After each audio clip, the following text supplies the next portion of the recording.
Assalamualaikum warahmatullahi wabarakatuh. Semangat pagi kita semua. Hari ini kita ketemu lagi untuk membahas lanjutannya lagi, yaitu huruf yang ke-21, yaitu huruf U. Huruf U ini masuk ke dalam zona middle. Kalau untuk uppernya masuk ke dalam zona upper, untuk huruf kapital maksudnya ya. Nah, saya akan mengingatkan lagi tentang zona. Zona itu secara grafologi dibagi menjadi 3. Zona upper, zona middle, zona lower. Zona upper itu kalau di tubuh manusia itu bagian kepala ke atas, mewakili hal-hal yang berbau spiritualitas, gagasan, ide, hal-hal yang berbau mental orientation.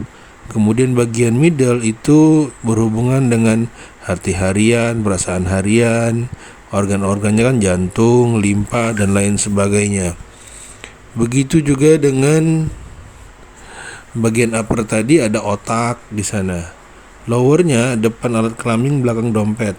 Di sana itu hal-hal yang berbau tentang uang, materi, seksual, itu di sana. Nah, huruf U ini bagian middle. Oke, kita mulai bahas ya. Sekarang perhatikan nomor 1 dan nomor 2. Orang yang menulis dengan nomor 1 itu U-nya itu masuk kategori cukup jelas. Nomor 2 juga cukup jelas, hanya yang membedakan itu adalah ramping dengan tidak, sama nanti seperti 18 dan 19. Nah, orang-orang yang menulis dengan huruf U yang jelas, artinya tidak banyak ornamen-ornamen, ini adalah orang-orang yang terbuka pada hal-hal baru, ramah, serta sistematis dalam berpikir.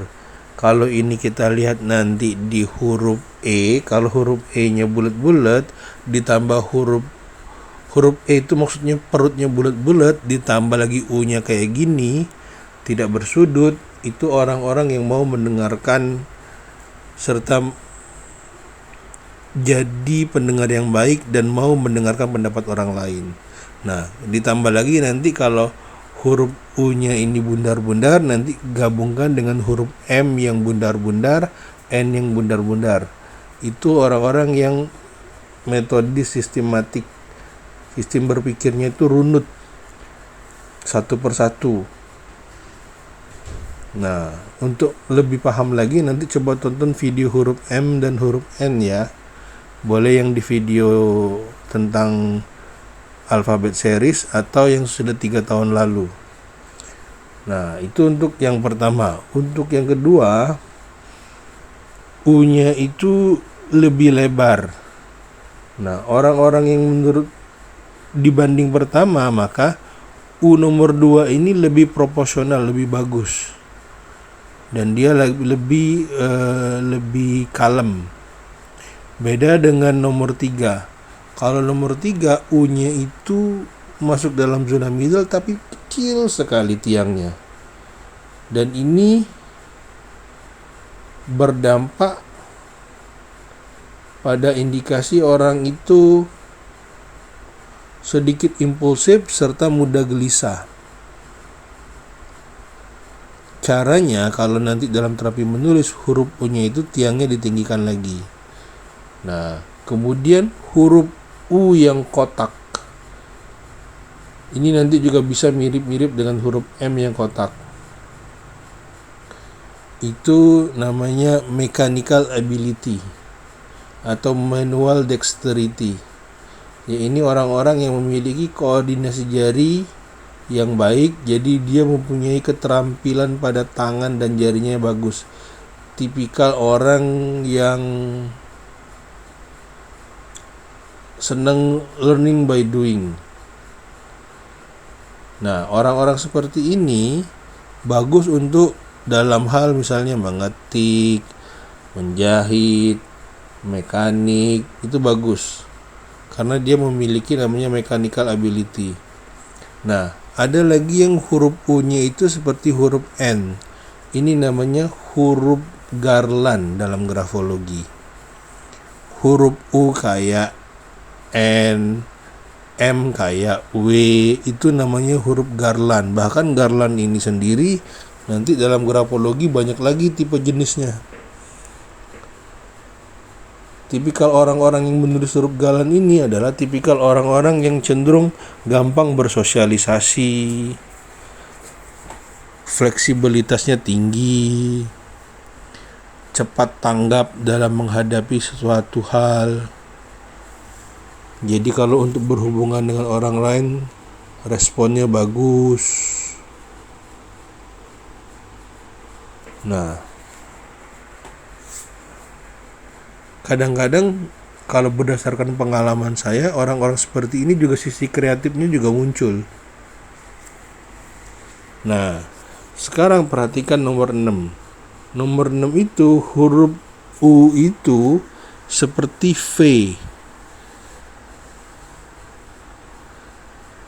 Dia itu menyudut, padahal kan huruf U itu umumnya bundar. Nah, orang-orang seperti huruf V ini adalah orang-orang yang agresif, keras kepala, tapi ada satu sisinya yaitu gigi. Tetapi kalau bisa huruf giginya itu jangan kita bentuk dari huruf U. Huruf yang lain aja.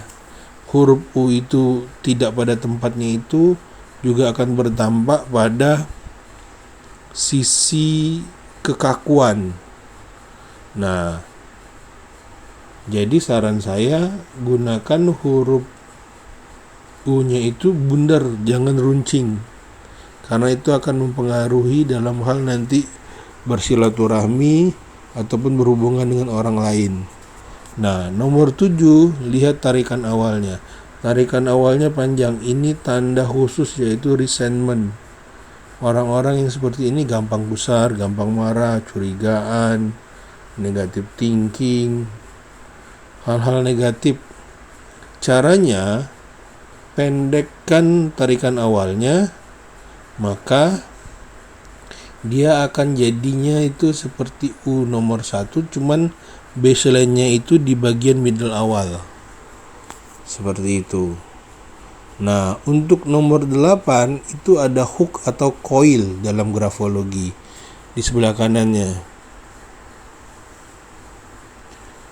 Nama lain dari hook atau coil ini adalah tenacity, di mana orang-orang seperti ini berkeinginan memiliki sesuatu yang belum dia miliki. Kalau tandanya dikit, ini tanda bagus untuk dia bekerja lebih keras. Tetapi kalau tanda ini banyak, kita juga harus waspada. Artinya tipikal seperti ini tipikal serakah yang perlu kita waspadai. Nah, nomor 9, huruf U-nya itu ada loop di kanan kiri. Ini seperti kita pelajari huruf R yang pipi mendatar nempel ke baseline, atau huruf O double loop. Nah, orang-orang seperti ini adalah orang-orang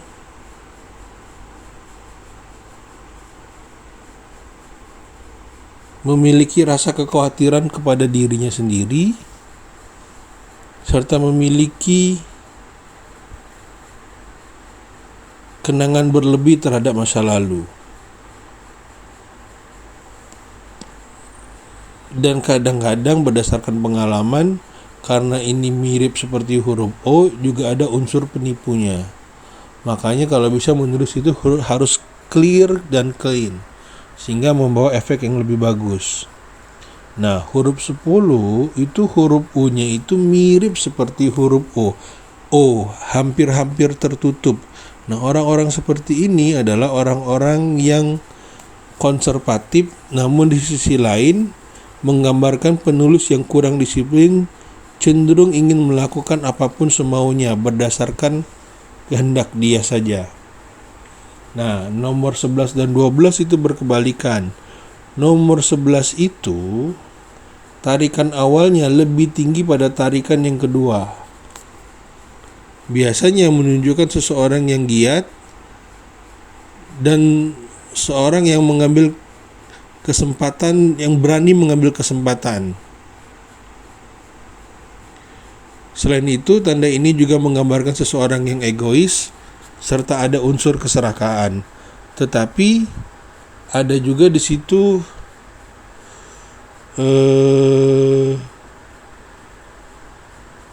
pinter dalam hal memainkan perasaan. Seperti itu. Nah, berbeda dengan nomor 12.